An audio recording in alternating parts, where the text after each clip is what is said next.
could find such a love at our age. Whoever thought we could dance on a Welcome to Couples Therapy in 7 Words. I'm your co-host, Judy Alexander, and I'm here with my husband, Dr. Bruce Chalmer. Hello, Judy. Hello, viewers and listeners. Judy, what's today's topic? The passion paradox and radical moderation. Yes, and we're going to be talking about something that I find really exciting. And is that just because I'm fundamentally nerdy? Only partly. and part of my job in this conversation Yes. is to, dare I say, convince you. No, I don't want to convince you, but I want to invite you Okay. to at least understand why I got so excited about this, even though it sounds kind of airy and philosophical. Okay, well, I look forward to hearing all about that. And in doing that, of course, inviting you to be excited, I'm hoping that our viewers and listeners will also I'm sure they be will excited be about because- this stuff. Yes, I'm sure they will be, because you have a way of communicating your enthusiasm about topics that seem, let's say, esoteric on the surface, but really are deep and interesting when you get into the meat of them. Great. So before we do that, we can just briefly mention, we're going to be talking about the passion paradox as a phrase, but of course that's also the title of my most recent book. That is correct. It is also the title of a video course, which I have recently released.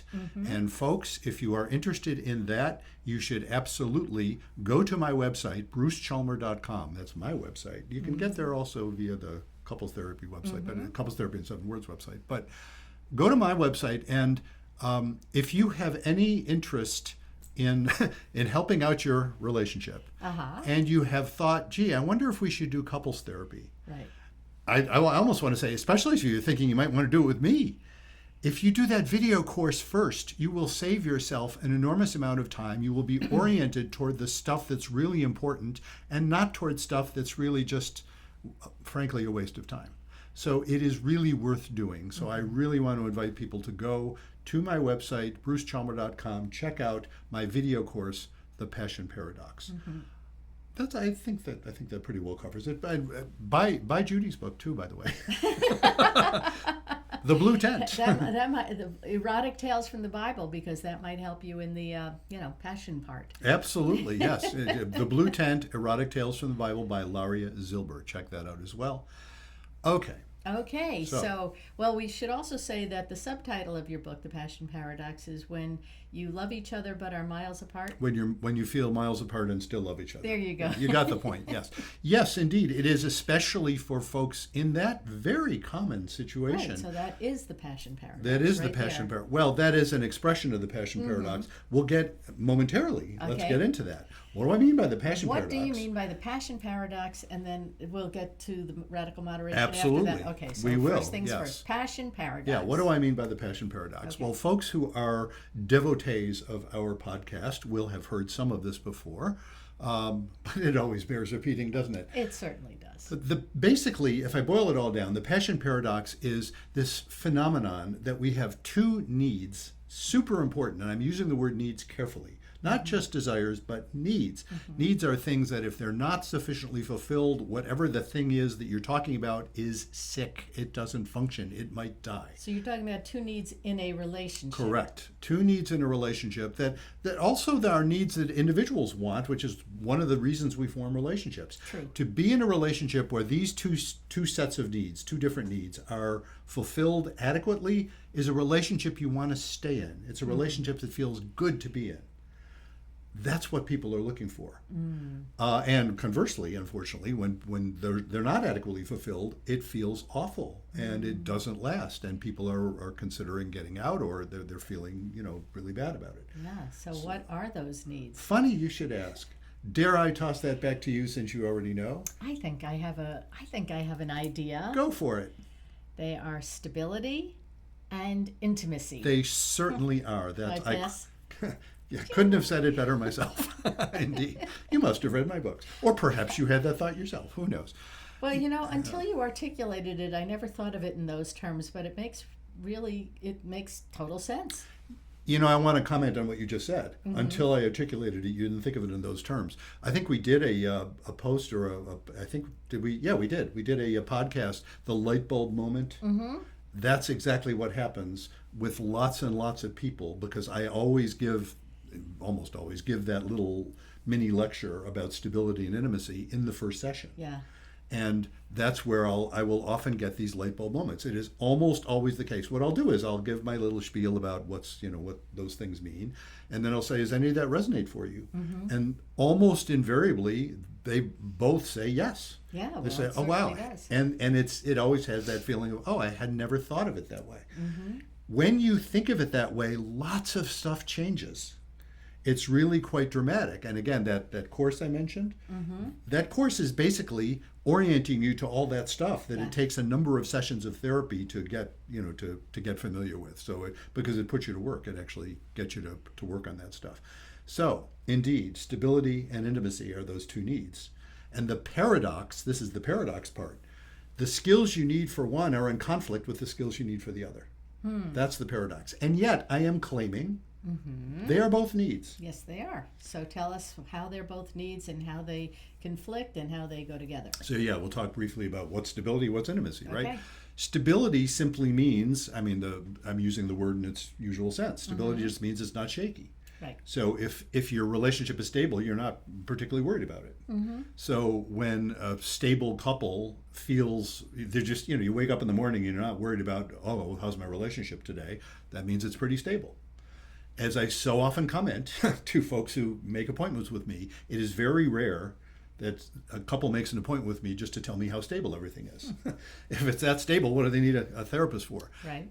Having said that, it's funny. Just this past week, I met a couple, and they started off by saying, "Well, basically, we're in pretty good shape." It was really kind of interesting. They have some issues, of course, that they want some help with, and and they are, this particular couple happens to be very recently married, and they just want to, and they both have had experiences. They've been married before. They've had experiences with therapy in the past that was helpful. They just kind of want to, do a tune-up, and I appreciate that.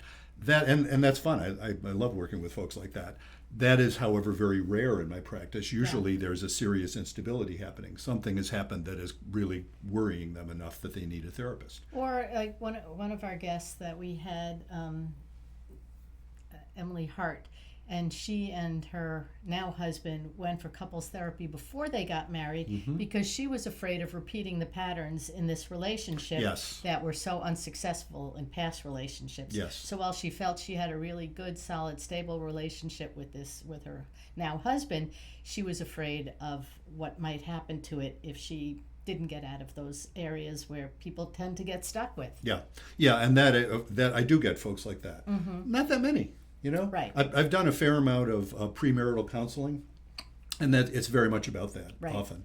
But that's not the bulk of what I work with. True. And those folks, by the way, check out my video course. You can tell I'm kind of full of my video course. Oh, I just recently released it. That's why. That's why. But that's exactly the sort of thing a video course like that can be good for. Anyway, all of that is about stability. The skills of stability are about predictability. It's like I talk about the three main character traits you need for stability. They are being reliable, responsible, and accountable, which I call the boring trifecta. And of course, I'm not knocking it by calling them boring, because they are crucial. Stability is every bit as important as intimacy is. We'll get to intimacy in a second. But yeah, the boring trifecta, because all of those things, if your partner is reliable, showing up when they say they're going to show up and doing what they say they're going to do, and responsible, meaning that, they take note of what needs doing and pitch in, and accountable, meaning you can complain about something and they don't fly off the handle. All of those things are important. They actually listen to you, You want that in a partner. Everybody wants that in a partner. It leads to that sense of, well, I don't have to worry about you. You're not cheating, for example, is something incredibly destabilizing. Well, that's not exactly being reliable and responsible, No, is it's it? not. So, and often not being accountable either, because they lie about it. So those things are really important for stability. But as I say, stability is only one of the two needs that are so important. Right. The other is intimacy, and here I better define my terms. Yes. Well, what do you think? How would you use the term intimacy? I've recently, by the way, started to broaden my definition a little to include two parts, not just one. But what are your thoughts? Well, considering I've been doing this podcast with you for 5 years? 5.5 years? 5.5. I'm coming up on 6. Yeah. I think I could have a pretty good idea of what intimacy is. Being able to tolerate the anxiety. Ah, you actually, no, you answered the next question on the test. You didn't answer the question being asked. You answered the follow-up question. Oh. That's what do you need for intimacy? But you didn't say what intimacy is. Oh, intimacy is, being able to talk to your partner about anything. Yeah.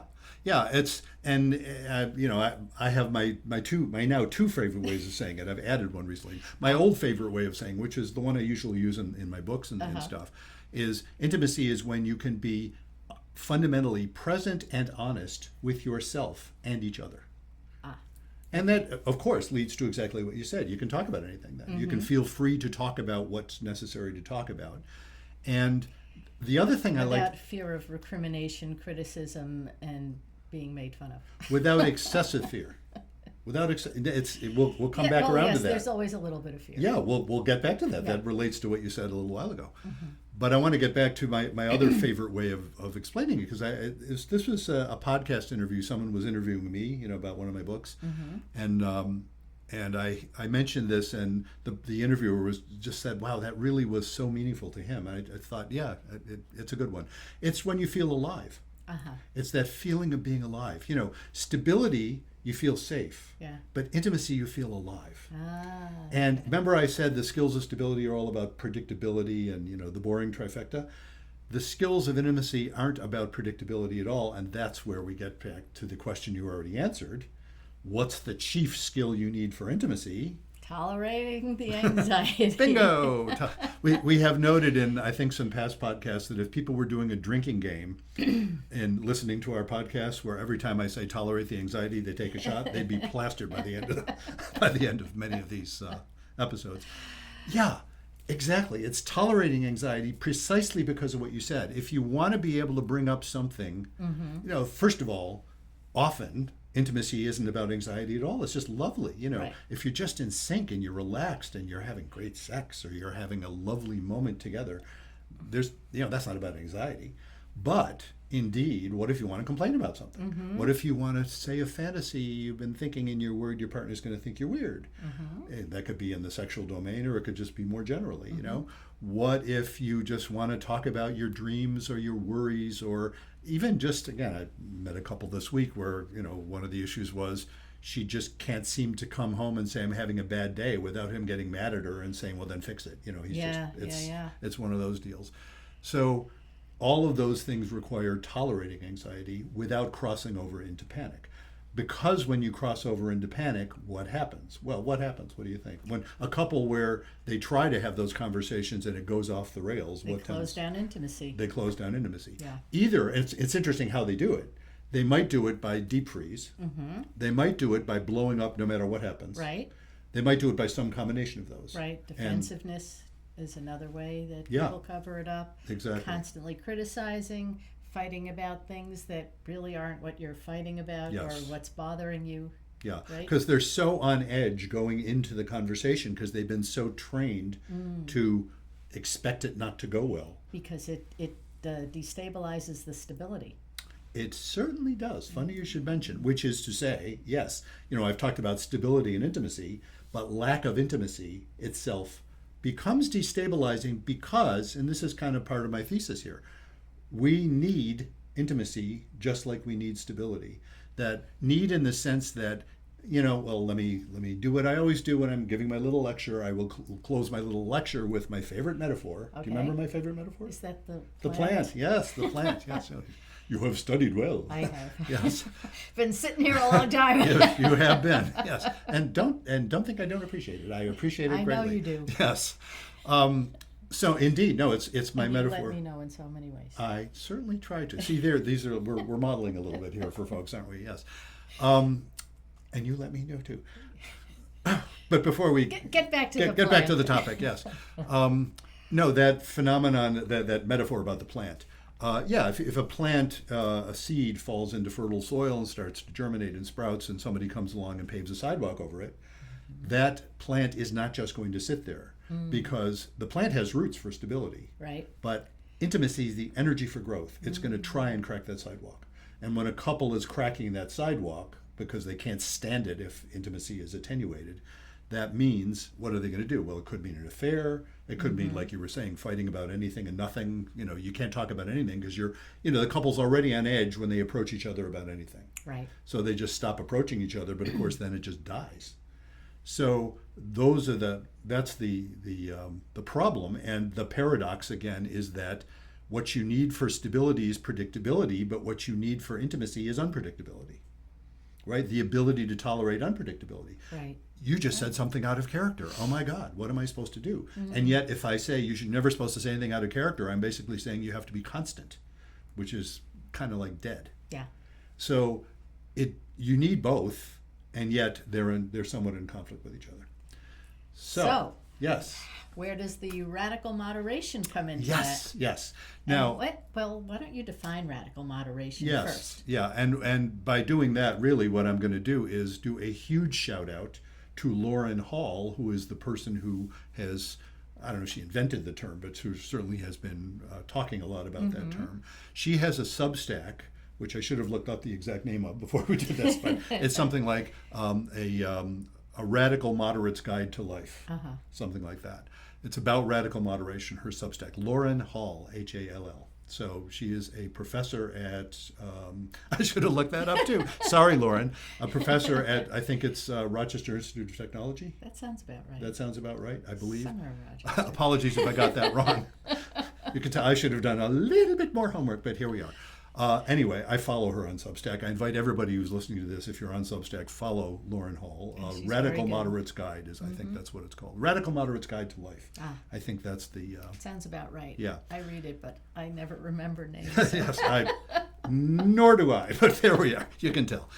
Anyway, what is it all about? Why do I get so excited about it? Yeah, what's it Now, all first about? of all, what she is writing about largely is bigger systems, although she also mentions families and family relationships as part of what she's covering with this. But she is writing more in the domain of big systems. She has talked about an idea for developing some institutions that are all about promulgating this notion of radical moderation, and radical moderation is a lovely term. And when we interviewed her, and I'll put a link to our interview with her that we did on this very podcast a number of months ago.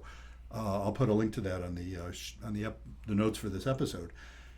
What she's talking about that's radical, she's not saying go to the mushy middle at all. She's saying insist that reductionist sort of understandings of big problems are wrong-headed. This is not a weak stance. This is a very strong stance. This is saying no, to insist that as soon as I hear one thing from somebody that says, oh, you're on that side, and then I shut down and I think I know everything about what they believe and it's all wrong, that's stupid. I don't know if that's a term that Lauren uses. I don't want to put that in her mouth, but I'm happy to say it. That's being stupid. And when I say stupid, I'm using that term in a fairly specific sense. I, for God's sake, don't mean cognitively impaired. That's that's a different set of issues. We all have our things where we're smart or not smart. I mean stupid is being willfully closed-minded. That's what I call stupid. Okay. That is being willfully closed-minded. We are so good at that in our country now, in the world now. The political situation for the last number of years, we'll just put it that way, has been dominated by that kind of thinking. And what Lauren talks about is thinking not in one dimension, but in four. The 3 dimensions of space and the 1 of time, and recognizing, therefore, that things are more complex than we tend to reduce them to. And that is exactly what what got me excited about this, just when I did a post about this on Substack fairly recently. What got me excited about it is that's basically what I'm telling couples. I'm saying, if you think you already know, if you're reducing it down, you are essentially shutting down intimacy. You're shutting down possibilities that might worry you, that might cause you some anxiety. But there's got to be a reason why people think they know. Like if, let's say, I want to tell you something, and I know, well, not you. This is like in the first marriage. Okay, just so we know where we are. You know that the partner is going to criticize you. Yeah. And tell you like you're stupid. You stop bringing things up. Absolutely. And what's interesting about that, when I'm working with a couple that's actually trying to stay together, there's two pieces to that.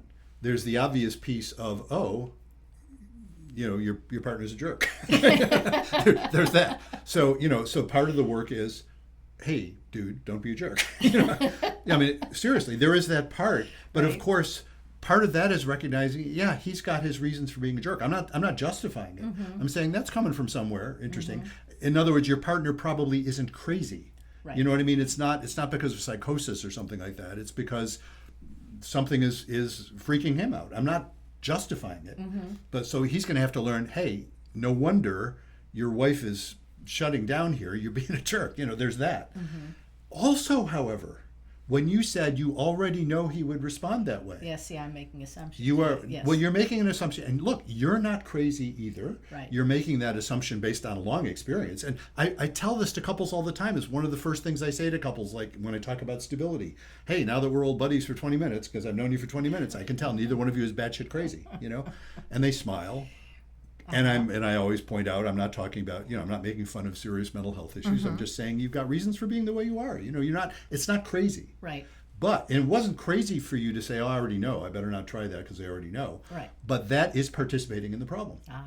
You see what I'm saying? Because imagine if you could not feel that way. That would require tolerating anxiety, wouldn't it? Your anxiety is there for good reason. You're thinking, oh shit, how's this going to go? But if you stop it there, you have simply perpetuated the problem. I'm not blaming you for it either. Do you see what I'm saying? It's just that when I'm working with a couple, you're going to have to say, you know what? There are more dimensions to this. Now I'm using Lauren's language a bit.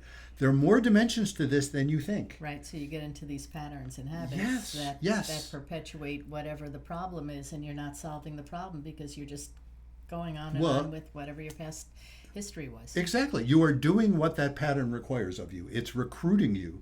And what I find so fascinating about it is you're not crazy, nor is your partner. So where's the radical moderation? So the radical moderation would be looking at this in more than one dimension. It's like, oh, wait a minute. In the past, yes, if I brought up something like this, he's been a jerk about it. There are other possibilities. For example, especially when you're in therapy, maybe the two of us have learned something we haven't realized yet. Or maybe, maybe there's some possibilities that, 3 weeks ago wouldn't have worked, but it's possible that there's some room here. It's possible if, for example, if we hop to another level, then we know what I mean? That's a kind of a nerdy way of saying it. Hop to the meta level, If we were to say, hey, this is one of those circumstances where I worry about saying something and I'm worried, you're going to kind of blow up and you worry about my, being critical or whatever you're worried about. I wonder what would happen if we recognize that but go ahead anyway. Do you see what I mean?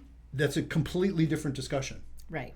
Now, does that solve the problem? Maybe, maybe not. But it introduces another dimension. It says, oh, there's been some time, there's been some possibility of understanding. There's been these other dimensions over here where maybe there's been some movement that we haven't detected. Let's explore that possibility. Now you're having a completely different conversation. That's the same thing that happens in the political domain when people are actually able to say, you know what, rather than yelling at you and arguing and telling you how wrong you are, I still disagree with you, but I want to see if I can get a better understanding of where you're coming from. And then you come to discover that over here, in these other dimensions, oh my God, we're coming from astonishingly similar places. We're looking for astonishingly similar results. Over here, we're not. It's like, no, I value this more than that. Example pops in my mind. Abortion, such a great example. Okay. Oh my God, such a great example. Each side can so easily cite reasons why the other side's point of view is damaging and harmful and evil. It's not difficult to do that. Right. If you back away from that, and I'm not saying this solves the problem right off, I'm just saying if you back away from that, you discover there are broad areas of agreement. There's broad areas where people are saying, well, I don't agree with your stance about whether it's okay to have an abortion, at 3 weeks or 8 weeks or 12 weeks or whatever. We don't agree there. We see that very differently. Boy, we both agree that there needs to be support for a woman in that situation so she can make some choices, whichever. There needs to be, we certainly agree that leaving aside the issue of abortion, that when a woman has a baby, she ought to be having a baby into a supportive environment so that it's possible she can make the choice to keep the baby if she wanted to. almost all of us are going to agree on that stuff. So, but that gets lost in the shutting down, in the polarization, in the one-dimensional polarization. So that's why I'm so excited seeing Lauren's ideas, because she applies that, and I'm not going to attempt to paraphrase her very articulate discussions around how to apply this in the political domain. Go to her Substack, folks. Right, but you're applying it in the couples But I'm applying it in the couples domain, and I'm finding, oh my God, that is so central to healing relationships. That's what it's about. Healing relationships, again, in 4 dimensions, not just one. So, so what am I suggesting is the takeaway from this conversation? Yes, what is the takeaway? First of all, everybody go sign up for Lauren Hall's Substack, A Radical Moderate's Guide to Life. I think that's what it's called. Apologies if it isn't. I'll put a correction in the show notes if it's not. And do sign up for that. And consider how this can apply in broad domains, not of course just the political domain, but as Lauren herself has described, in the domain of family relationships as well. Because that's kind of been my bailiwick. And that's why I get so excited about that. And in the times we are living in, that expression that people are using these days, in these times, in these crazy times. That's what's going to heal us. And I was just reading recently, I think it was David French, his column in the Times, where he pointed something out that I've been saying. Isn't it tiresome when somebody says, I've been saying this for years? I have, frankly. I've been decades. But he's got a bigger audience. He does have a much bigger audience and knows a lot of stuff I don't know. But no, this particular point, he's saying, in so many of these, I'm paraphrasing wildly, in so many of these political arguments that we're having, these sort of factional arguments, the difference anymore isn't between left and right or conservative and progressive. The difference is between people, and here I'm paraphrasing him, this is more my language. Okay. The difference is between people who believe that actually understanding each other is a good idea and people who believe it isn't. People who believe the other side is evil and you just have to shut them down. That's the important difference. It's not the difference between what you think about this or what you think about that. It's the difference between whether you think having a conversation about it and actually coming to mutual understanding is important or not. And that's really critical. And again, I'll bring it back to Lauren Hall. The stuff she's talking about coming up with institutions that will promulgate that very idea that says, liberal, not in the political sense, but in the sense of liberal democracy, the notion that says we ought to be able to debate and hear each other and actually learn from each other. The institutions that will support that rather than shut it down, that's crucial. That's what it's about. And so I think that's also true in the family domain as well. So that's why I'm really excited about it. So go check out Lauren's Substack. And check out the Passion Paradox. Check out the Passion Paradox. Both book and/or workshop. Yes, both book and/or workshop. I'm all about telling people now, especially, you do the workshop. The workshop's in 3 parts. I might as well talk briefly about that too. Okay. It's in 3 parts. You can do them in order. In other words, you can pay for just part 1, and if that's enough, and for a lot of people it will be. Part 1's enough, and that itself, I claim, will orient you toward therapy in a way that's much more helpful than much of what you have to get if you go to a therapist. And then if you want to go on to part 2, part 2 is really where a lot of the bulk of the work goes, where you're really going to work on getting the skills you need. And part 3 is actually turning that into action plans. So I think those are important too. But you can just start with part 1. There is a free preview, which is just me kind of laying out what this course is about. And you can get that for free. You do have to. It'll cost you your email, and I won't spam you. There is no spam that will be happening. But if you go and enroll and pay $0 for you won't have to put in a credit card. Pay $0 for the free preview. If you do that, then you'll be able to see whether you want to go on with the course. And the best way for you to get there, I think, if you just go to brucechalmer.com. I'll put a direct link to the landing page that'll take you to the course. I'll put a direct link for that in the show notes for this episode. Anything else we ought to talk about?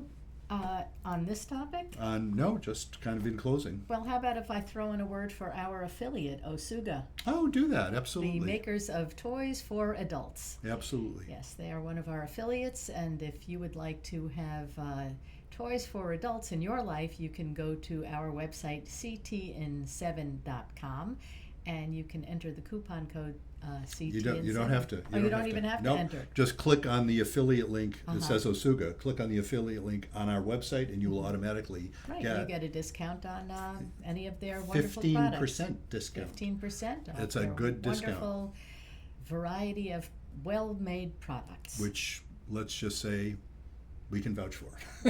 And we'll leave it at that. we wouldn't plug things we ourselves haven't used or don't recommend. Absolutely. So. And so there we are. And so, yes, so our website, ctin7.com, and if you are there and you'd like to suggest a topic that you'd like to hear us talk about on air, or if you yourself would like to be a guest, or if you have suggestions for guests, we would love to have it. Go to ctin7.com and let us know. And so until next time, Remember, be kind don't panic. and have faith.